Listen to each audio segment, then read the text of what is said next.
Polisi mengungkap kasus kerusuhan yang terjadi pada 30 Agustus 2025 di kantor DPRD Kabupaten Cirebon dan alun-alun Pataraksa. Dan peristiwa ini melibatkan lebih dari 500 orang hingga berujung pada pengerusakan, pembakaran, serta penjarahan. Sebanyak 28 orang ditetapkan sebagai tersangka, terdiri dari 15 orang dewasa dan 13 anak. Untuk informasi selengkapnya akan disampaikan wartawan kami yang telah terhubung dari Tribun Cirebon, Eki Yulianto. Rekan Eki, silakan laporan Anda.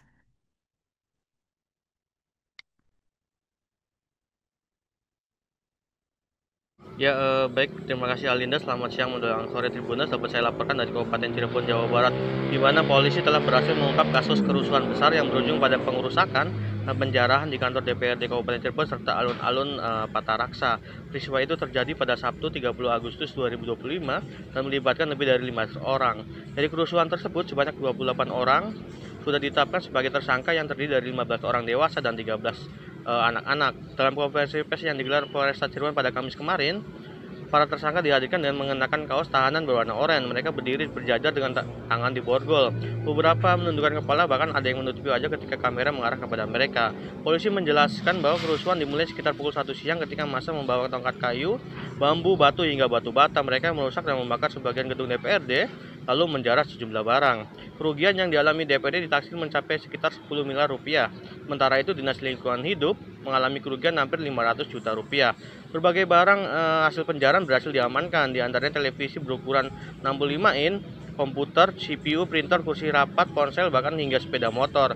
Semua barang bukti ini diamankan untuk proses penyidikan lebih lanjut.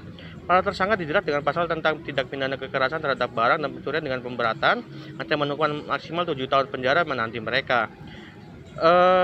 Alinda, bahwa polisi juga menegaskan tidak akan memberi ruang bagi aksi anarkis yang merugikan masyarakat maupun pemerintah daerah. Hingga kini aparat masih memburu aktor penggerak di balik kerusuhan tersebut.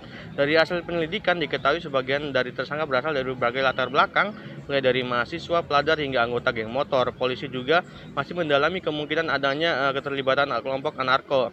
Ajakan yang beredar di media sosial disebut menjadi salah satu faktor yang memicu keterlibatan para pelajar dan mahasiswa. Polisi menyebut ada indikasi sebagian tersangka mengikuti ajakan itu untuk ikut-ikutan dalam aksi demonstrasi. Selain menyerang gedung DPRD, massa juga merusak fasilitas umum di alun-alun Pataraksa, pos polisi, hingga Mapolsek Sumber. Beberapa barang hasil penjarahan bahkan sudah sempat dijual dengan harga murah.